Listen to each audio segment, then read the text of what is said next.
Alejandra Pizarnik, Vida, obra y el silencio hecho poesía. Biografía íntima y desarrollo poético. Alejandra Pizarnik, 1936 a 1972, vivió una vida breve marcada por la intensidad creativa y el sufrimiento personal. Nació en Avellaneda, Argentina, en el seno de una familia de inmigrantes judíos de Europa del Este. Desde niña, padeció tartamudez, inseguridades y la sensación de ser una extraña en su propio mundo. Estos tempranos conflictos de identidad y desarraigo cultural forjaron el trasfondo emocional de su poesía. Pizarnik creció, además, bajo la sombra de un trauma histórico familiar. Muchos parientes suyos en Europa perecieron durante el Holocausto, hecho que la enfrentó desde joven al horror y la muerte. No es aventurado suponer que ese contacto precoz con lo terrible y el efecto que tuvo en sus padres contribuyó a su obsesión por la muerte y a la preocupación precoz por la muerte que recorre su obra. En la adolescencia decidió reinventarse. Adoptó el nombre Alejandra. Su primer nombre de pila era Flora, y abrazó la poesía como su verdadera voz. Estudió filosofía y letras en Buenos Aires, pero abandonó la carrera pronto.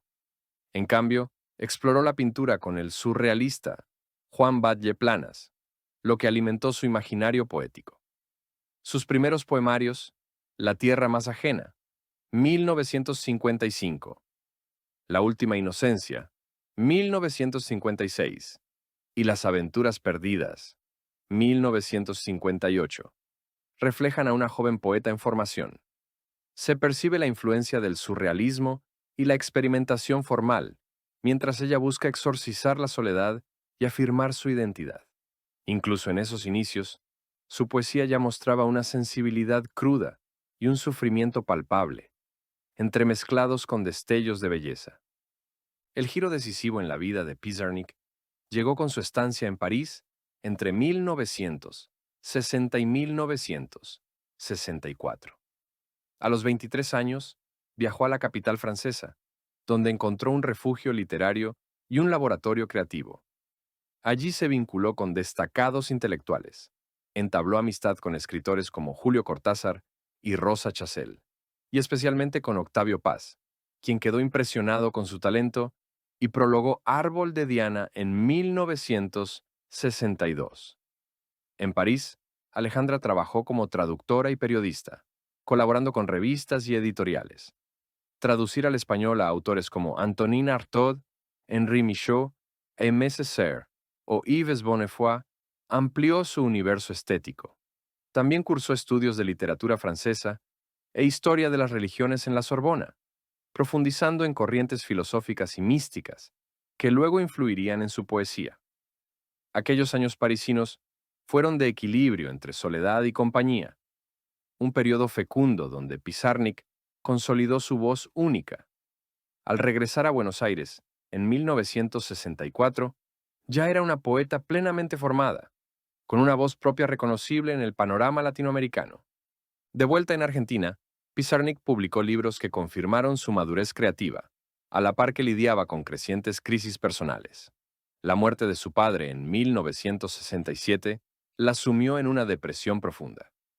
Sus problemas emocionales, siempre latentes, se agudizaron, llevándola a ingresar en análisis terapéuticos, primero con Léon Ostrov, en su juventud, luego con Enrique Pichon Rivière. En esos años escribió Extracción de la piedra de la locura, 1968, poemario catártico dedicado significativamente a su madre, a modo de ritual de exorcismo del dolor y la locura tras la pérdida paterna. También incursionó en la prosa poética con La Condesa Sangrienta, 1971, un relato sobre la condesa Elizabeth Bathory, que refleja su fascinación por la crueldad y la oscuridad femenina. Sin embargo, la situación anímica de Alejandra siguió deteriorándose. En 1971, publicó El infierno musical, obra que evidencia un tormento interior extremo, la poesía como un grito desgarrado en medio de la desesperación. Y poco después, sufrió internaciones psiquiátricas debido a intentos de suicidio.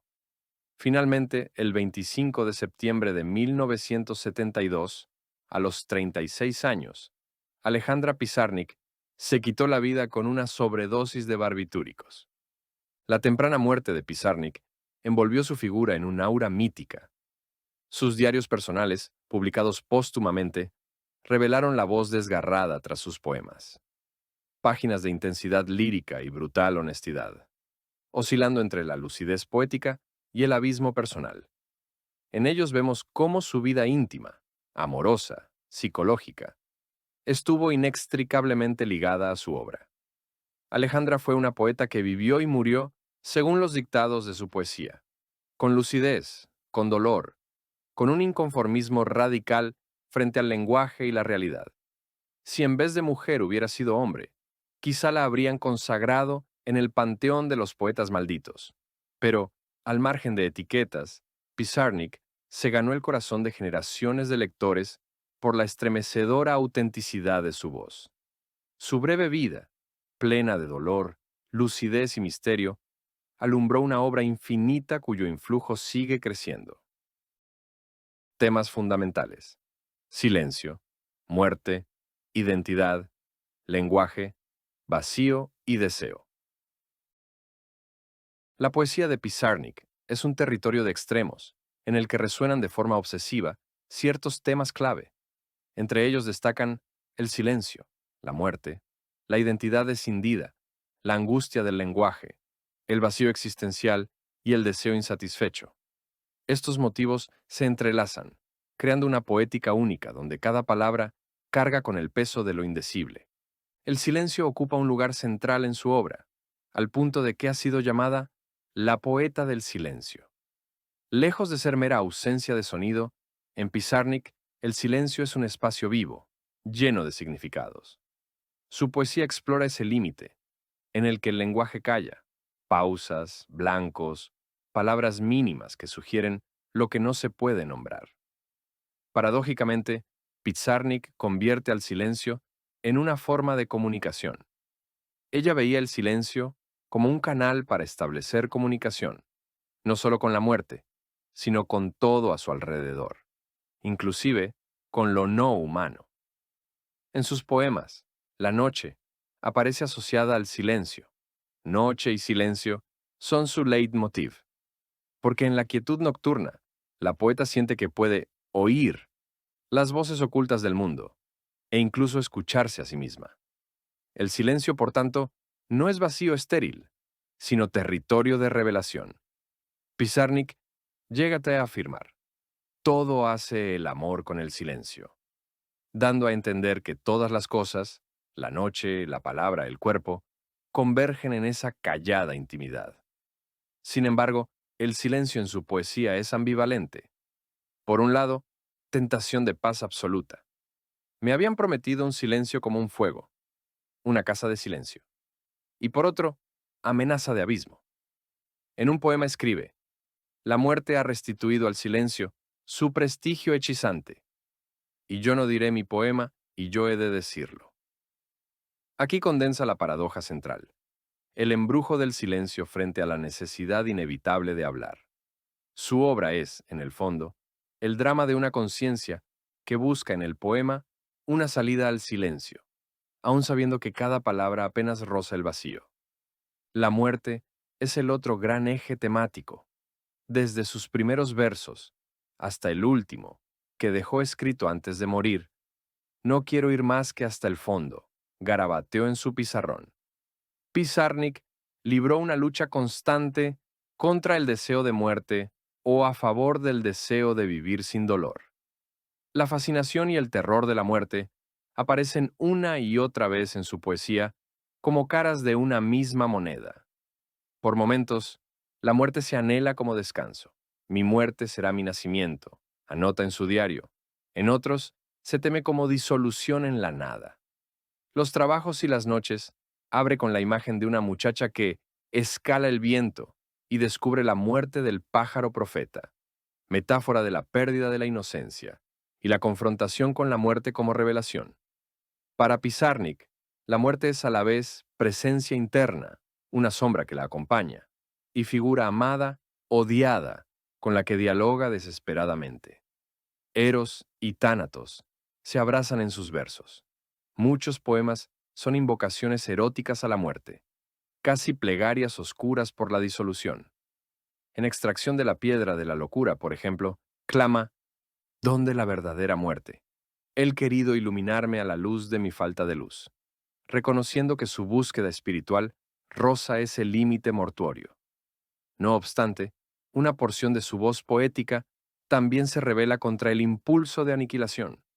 Quiero liberarme, quiero vivir, confiesa en su diario.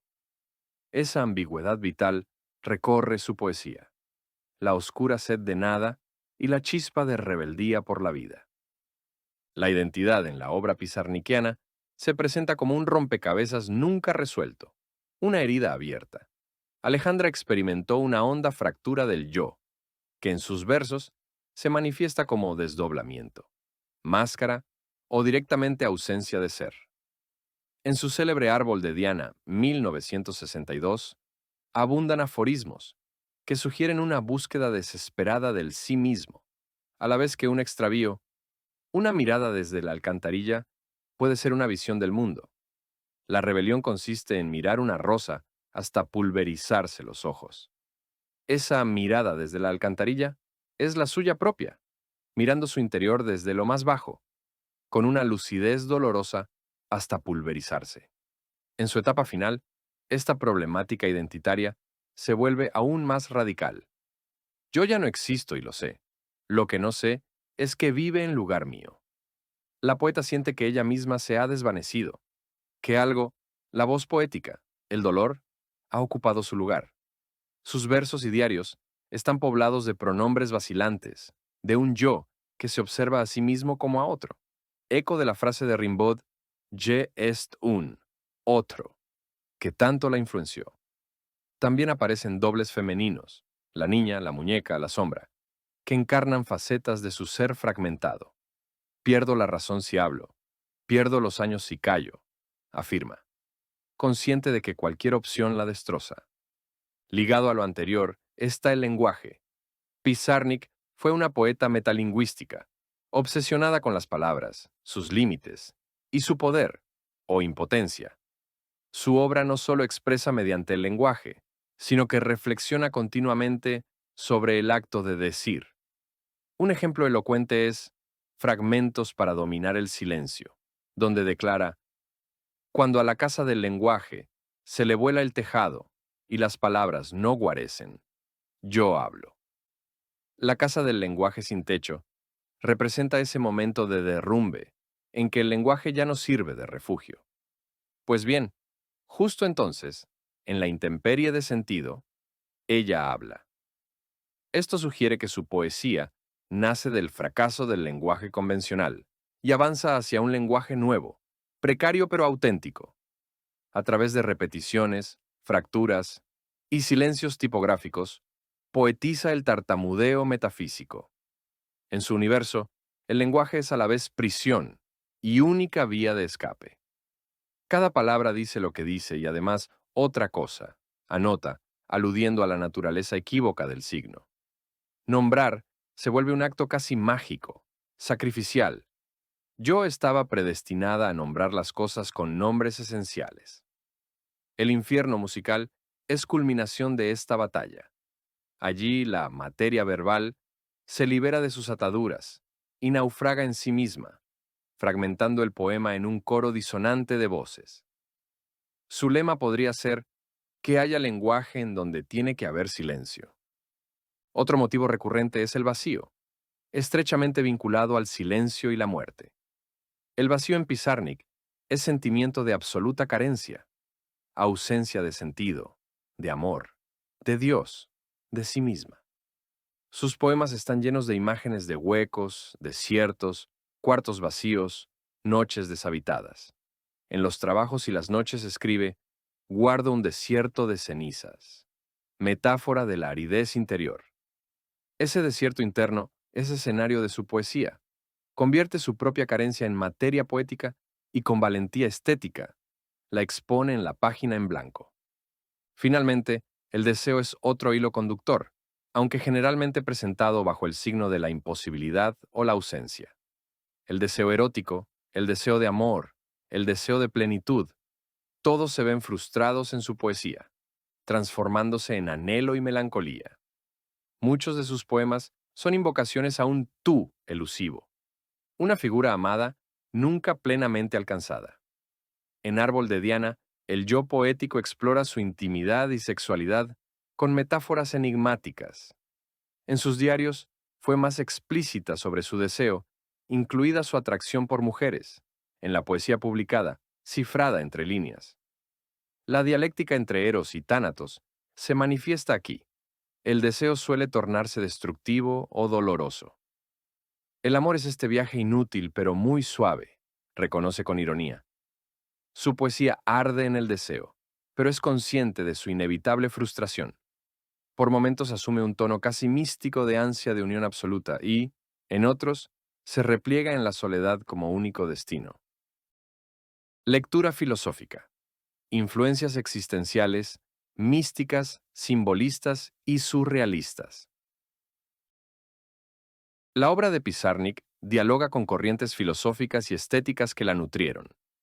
Resuenan ecos del existencialismo, destellos de una sensibilidad casi mística, huellas de la tradición simbolista y la imaginación surrealista. Era una lectora voraz y lúcida. Sus diarios registran lecturas de filósofos y poetas que moldearon su pensamiento, desde Sartre y Jaspers hasta Rimbaud, Artaud, Dickinson o Rilke. La impronta existencialista es evidente en su obsesión por la nada, la angustia y la confrontación con la muerte. Retoma ideas como el ser para la muerte y la náusea ante la existencia. En Alejandra, el existencialismo se vuelve poética del vacío, un sujeto arrojado a un mundo sin destino ni verdades absolutas. La libertad terrible de elegir, incluso desaparecer, se transfigura en creación, transmuta la desesperación en belleza, como hicieron, a su modo, Césare Pavese o Silvia Plath. Se detecta una veta mística en su búsqueda de lo absoluto y en su relación con el silencio. Su poesía roza la vía negativa, callar para rozar lo sagrado. La insistencia en el silencio tiene algo de experiencia apofática. La noche y el silencio funcionan como ámbitos de revelación interior, comparables, sin teología explícita, a la noche oscura de la tradición mística. No hay iluminación beatífica, sino deseo nunca satisfecho de trascendencia. Un absoluto estético, la palabra esencial. La influencia simbolista llega por Rimbaud, Mallarmé, Baudelaire y Valéry. De Baudelaire toma la melancolía como condición de la belleza. De Rimbaud, la figura del vidente y la otredad del yo. De Mallarmé, la obsesión por la palabra absoluta y el silencio elocuente. Su hermetismo, su sistema de símbolos, cisnes, espejos, lilas, muñecas, lobos, su musicalidad y el sugerir más que decir, la inscriben en esa tradición. Si hay una corriente que abrazó de modo explícito, fue el surrealismo. En su juventud, colaboró con revistas afines y estudió con un pintor surrealista. Las técnicas de escritura automática, el collage onírico y la libre asociación aparecen en Las Aventuras Perdidas, 1958. El surrealismo le ofrecía una filosofía de vida, subvertir la realidad con la acción del sueño. La huella de Artaud, a quien tradujo y comentó, es visible en su última etapa. La lengua desgarrada, la imagen corporal y el grito contra la insuficiencia del lenguaje. Estética poética y obras representativas. La estética de Pizarnik se plasma con nitidez en Árbol de Diana, 1962, Extracción de la piedra de la locura, 1968, y El infierno musical, 1971. Cada libro refleja una etapa de su evolución y comparten la impronta de su voz. Árbol de Diana, 1962. Consolidó su madurez y originalidad. Secuencia de 38 poemas breves concebidos en París. Es una cristalización verbal de alta concisión. Entre sus versos aforísticos destacan Una mirada desde la alcantarilla puede ser una visión del mundo. La rebelión consiste en mirar una rosa hasta pulverizarse los ojos. El cierre: he dado el salto de mí al alba. He dejado mi cuerpo junto a la luz y he cantado la tristeza de lo que nace. Condensa su mezcla de iluminación y melancolía. El libro muestra disciplina formal y poder de sugerencia. Con pocas palabras, construye un mundo. Extracción de la piedra de la locura, 1968. Corresponde a su periodo más doloroso y creativo. El título alude a la antigua práctica de extirpar la supuesta piedra de la locura, metáfora de su intento por curar el sufrimiento mediante la palabra. Alterna poemas breves con prosas poéticas y reúne los fragmentos para dominar el silencio. Y, ¿dónde la verdadera muerte? He querido iluminarme a la luz de mi falta de luz. Segundo, cuando a la casa del lenguaje se le vuela el tejado, yo hablo. 3. La muerte ha restituido al silencio su prestigio hechizante. Y yo no diré mi poema y yo he de decirlo. La materia verbal parece cobrar vida propia, girando en torbellinos, repeticiones y enumeraciones que revelan su caos interior. La dedicatoria a su madre, que ponía un poco de orden en mi vida, subraya la tensión entre desorden y búsqueda de forma. El infierno musical, 1971. Testimonia los últimos años: fragmentación, desesperación y experimentación formal. Golpean consoles. Nada se acopla con nada aquí. Escribe, en imágenes alucinadas. Aparecen secciones como el deseo de la palabra que sana, en esta noche, en este mundo, donde pregunta: ¿quién hiciera un silencio para que duermas en él? Lleva al extremo la poética del fragmento. La voz dice: yo ya no existo y lo sé. Lo que no sé es qué vive en lugar mío. Es un libro difícil, sin concesiones, que convierte la desintegración personal en arte perdurable.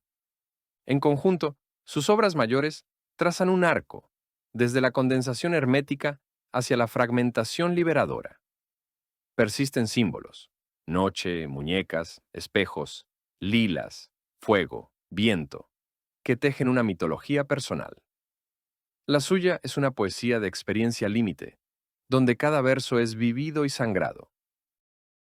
El diario íntimo, espejo de la poesía y testimonio de una lucha interior.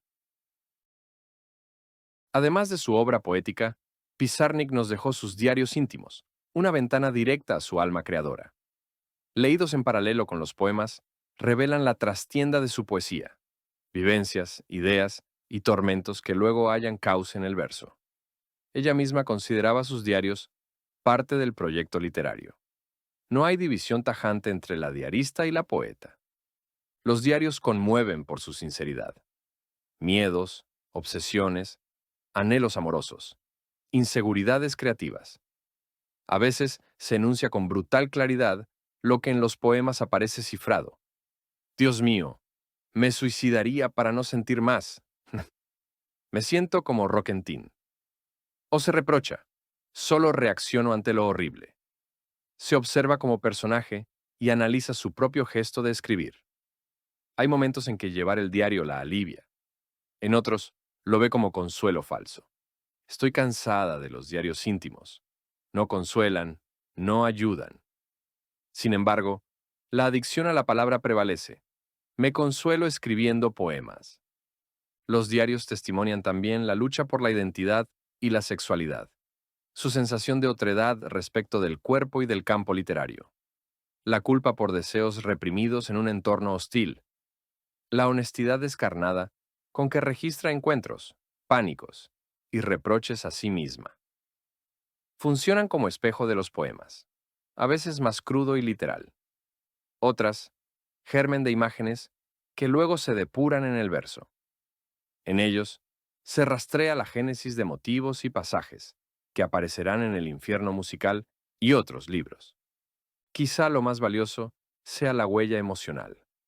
Acompañarla en la soledad de la madrugada, en su cuarto de Buenos Aires, escribiendo a la luz de una lámpara y combatiendo demonios con la pluma. Entre momentos de raro silencio benéfico, y descensos a la desesperación, sus cuadernos registran la batalla entre el anhelo de vivir y la sombra suicida, entre la exigencia de perfección y la autocrítica feroz, entre la necesidad de amor y la tendencia al aislamiento. Son el laboratorio íntimo que alimenta su poesía. Diálogos con otros autores y su inserción en la tradición literaria. Pizarnik fue profundamente intertextual. Dialogó con Arthur Rimbaud, Antonin Artaud, Emily Dickinson, Rainer María Rilke, y también con César Vallejo, Silvia Plath, Jorge Luis Borges y Octavio Paz, entre otros. Con Rimbaud comparte la figura del vidente, la otredad del yo y la intensidad que roza la autodestrucción. Si él postuló je est un autre y el desarreglo de los sentidos, Alejandra practica esa insurgencia sensorial en el poema. Su linaje simbolista y surreal conduce a Pizarnik a una herencia que ella reinterpreta desde América Latina y una sensibilidad femenina contemporánea. Con Artaud, la afinidad es radical, el combate con el silencio, el cuerpo, el abismo del lenguaje. Traducirlo y escribir sobre él la marcó hondo. Su última etapa resuena con esa lengua desgarrada y performativa que Artaud llevó al extremo. Con Emily Dickinson, la conexión es la reclusión, el poema breve de alta densidad, la muerte como interlocutora y la noche como ámbito de revelación. Pizarnik le dedicó un poema, una identificación íntima, una hermandad de soledades. Con Rilke comparte la interioridad, la metamorfosis del sufrimiento en símbolo y la idea de que la mayor parte de los acontecimientos son indecibles. Si Rilke busca una aceptación luminosa del ser, Pizarnik se queda en la pregunta trágica, sin falsos consuelos, pero con igual fidelidad a la experiencia poética. Su relación con Cortázar y Paz fue, además, una trama de reconocimiento y amistad que la situó en la constelación literaria de su tiempo. Aunque su poesía, más que social o coloquial, eligió el territorio de la intimidad metafísica. Con el paso de las décadas, su voz se integró al canon, y hoy es referencia mayor de la lírica hispanoamericana. En suma, retoma la antorcha de los malditos europeos. Baudelaire, Rimbaud, Artaud, dialoga con la tradición anglosajona, Dickinson, Plath, y la mística rilkeana. Y con ello, ilumina un camino nuevo en español, la poética del yo deshecho, del silencio y la muerte, desde una subjetividad femenina sin concesiones. Conclusión. Alejandra Pizarnik forjó una obra que es a la vez espejo de su alma y legado universal. Su vida breve y atormentada se transmutó, por la alquimia del lenguaje, en versos de lucidez y belleza oscura. Su biografía, soledad, rebelión íntima, búsqueda desesperada de sentido, nutrió cada etapa de su creación. Hizo del silencio, la muerte, la identidad, el vacío y el deseo pilares de una poesía personalísima que trasciende lo autobiográfico para hablarnos de la condición humana. Ensanchó los límites del lenguaje poético en español, integrando influencias filosóficas y estéticas diversas en una voz inconfundible. Leerla es adentrarse en un territorio nocturno, iluminado por relámpagos verbales. Su verso aplaza la muerte por medio de la belleza, vincula el miedo con la belleza para conjurarlo. Su estética, desde los aforismos de Árbol de Diana hasta la fragmentación de El infierno musical, apunta hasta el fondo de la experiencia. Sus diarios, por su parte, amplifican la comprensión de su mundo interior. Retratan a una mujer que vivió cada emoción a flor de piel y que convirtió la escritura en razón de ser. Aunque la muerte la venció en lo físico, en lo literario Pizarnik triunfó. Su obra ha vencido al tiempo. Su voz sigue hablándonos hoy, eriza nuestra sensibilidad y nos invita a explorarnos. Puso palabras donde debía haber silencio. Ese fue su mayor logro. Dar voz a lo indecible. Por eso su poesía es ya infinita.